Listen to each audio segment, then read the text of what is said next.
Steve Levy. He works for the mothership. He's been there covering the Stanley Cup final for over 30 years. He is a dynasty. He's done it for 30 according to Fritzy, Steve Levy is a dynasty. You have covered the Stanley Cup final every year since 1994. Congratulations, Steve. DP, thank you. It's quite an honor. I appreciate that. Okay. The Panthers already a dynasty? The definition is crazy. Just winning 2 in a row is not dynasty level for me, Dan. I know it's 3 consecutive trips. I think you have to get to 4. In hockey, I think the Islanders, I think the Oilers of the 80s, the Canadians. I really think 4 is a magic number for the dynasty. Now, that was not salary cap era, so I get that. But it is remarkable, and they're doing it in South Florida, too, which is something even more special. But I wonder... I got to give more. I wonder about that with the state of Florida, with Tampa Bay and Florida, the trickle-down effect on the youth programs there. It's one thing to be, hey, we're an anomaly. We're a great hockey team in the Sunshine State, Tampa Bay. But how much of an effect is this having on younger players playing the sport the way they do in Canada? Absolutely, it's a factor. They're building rinks left and right, and the fan bases have really become tremendous. It's not that long ago the Panthers, Dan, they were tarping the top of the arena, and now that's one of the bigger rinks I think in the NHL, probably close to 20,000, and that place is full and they're in it. And where the Panthers play is not exactly a metropolitan area out in Sunrise. There's not a lot going on out there. But the organization is very well run. Dan, they've built their practice facility in the Las Olas area, which is a hot spot now. I know the guys all live in the area, and they take golf carts to practice. I mean, there are a lot of attractive reasons to want to be a Florida Panther and attract free agents. The tax issue is certainly a benefit, but I think that's going to help keep some guys around, too. They win. They treat the players right. Really first-class ownership in both Tampa and for the Florida Panthers. It felt like we were going to get a tight 7-game series. It was going to be dramatic, and then all of a sudden something changed, and you saw total domination. What was that one change? Dan, this was the sweepiest, if you will, the sweepiest 6-game series in history. This should have been a 4-game sweep, and watching each individual game, it felt like a total sweep. And it's really easy to criticize Edmonton, but you can't lose sight of just how great Florida was. The Panthers made Conor McDavid and Leon Draisaitl look pedestrian. They looked like 2 players who were individually great, but if you remove them, and I was telling this to people, if you took McDavid and Draisaitl away, the remaining 10 forwards for the Oilers, I'm not sure I would have taken one of them over any of the Florida Panther forwards. I mean, the Florida Panthers team was dominant. The Oilers still probably had the 2 best players on the ice, but the Panthers as a team, and certainly in goal, that was a big difference. The other thing that jumps out, Dan, is the dominance in the first period. Oh, yeah.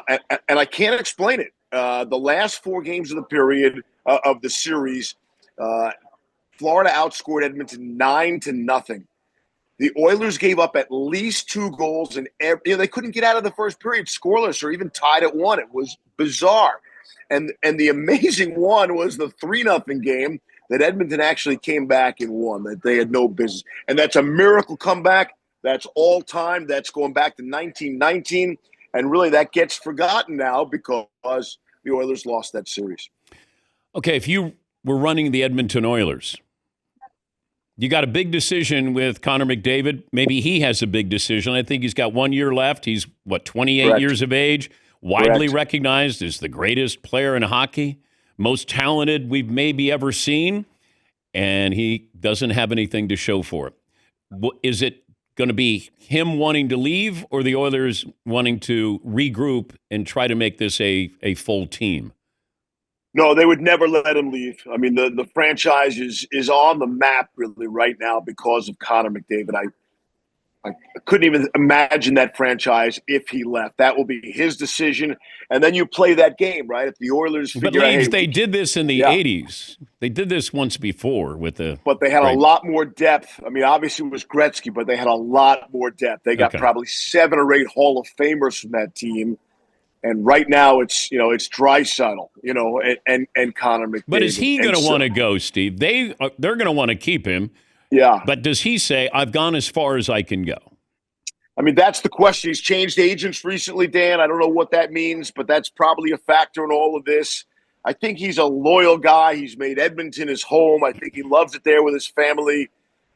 I don't know that. And we're going to find out soon. Like, we could have this answer in 2 weeks, and that's the issue. If the Oilers feel like, hey, we're not going to be able to sign this guy no matter how much money we throw at him, they can't let him walk to free agency. You can't get nothing in return for the guy.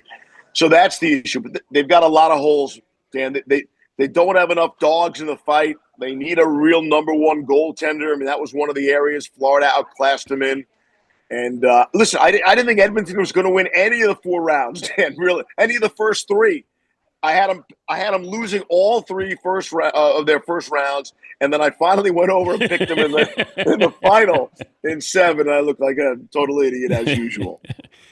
Grade this season for the NHL.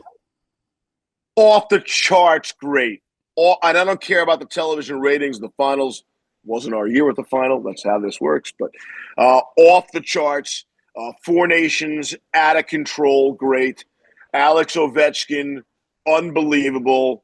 Even the trade deadline was great. Mikko Rantanen, a real superstar, gets moved twice during the regular season. That never happens. And really, the playoffs were terrific, and we're going to have an off season. It's never going to be the NFL off season, but the NHL off season with major names out there, Mitch Marner in Toronto, and a ton of movement and coaches going in and out. The NHL has really evolved and elevated itself, I think, and it's fascinating to watch what's going on now. Your first year covering the Stanley Cup final, the Rangers win the Cup. Correct. Were you at the after party that I was at when the Cup was there? And I don't. Yes. Oh, okay. You don't remember that? I don't remember seeing you. I did ask Messier. I said, "What's in the cup?" And he gave me some choice words. Like, you don't ask what liquid is in the cup. You just drink from the cup. You did. And I drank from it too, buddy. I drank from it that night. Somebody's got a picture. I can't seem to find it. I drank from it in the dressing room, which is highly unprofessional also, being the journalists that we are. But it was a special all-time night. And, I grew up a lifelong Ranger fan. I never got to see them actually skate the cup around the Garden because back in those days, as a rights holder, you had to be positioned in the dressing room. Yeah. 5 minutes left on the clock. So all those years, I never got to see him skate around. But I did drink out of the cup that night. And I guess I would ask Dan, do you remember seeing anybody that night at the party, or was it just Messier? Oh, you saw him. Of course, you and Mess chilling. Yeah. The hardest party winning team ever was who? Capitals gave it a run with Ovechkin. Oh, boy. I'm not sure anyone enjoyed that Stanley Cup more than Alex Ovechkin. Washington had a really good time. And listen, the Cup right now, from everything I can tell, is inside the elbow room or outside the elbow room, headed to the Atlantic Ocean as we speak. So they'll have a good time in South Florida, too. Wait, it's headed to the Atlantic Ocean? Well, it's in the elbow room right now, which is right on the ocean there. Oh, okay. On Fort Lauderdale, yeah. Oh, boy. Beach, Man overboard. Yes. Man overboard. Safe travels, Leaves. Great to talk to you, buddy. Okay. Always a pleasure, pal. That's Steve Levy. He's a dynasty. 30 years he's been covering the Stanley Cup final. I don't remember seeing him at the bar after the Rangers won the Cup. I'm guessing he would be there. Levy's all bar. I mean, he's a Hall of Famer. He's a Hall of Famer.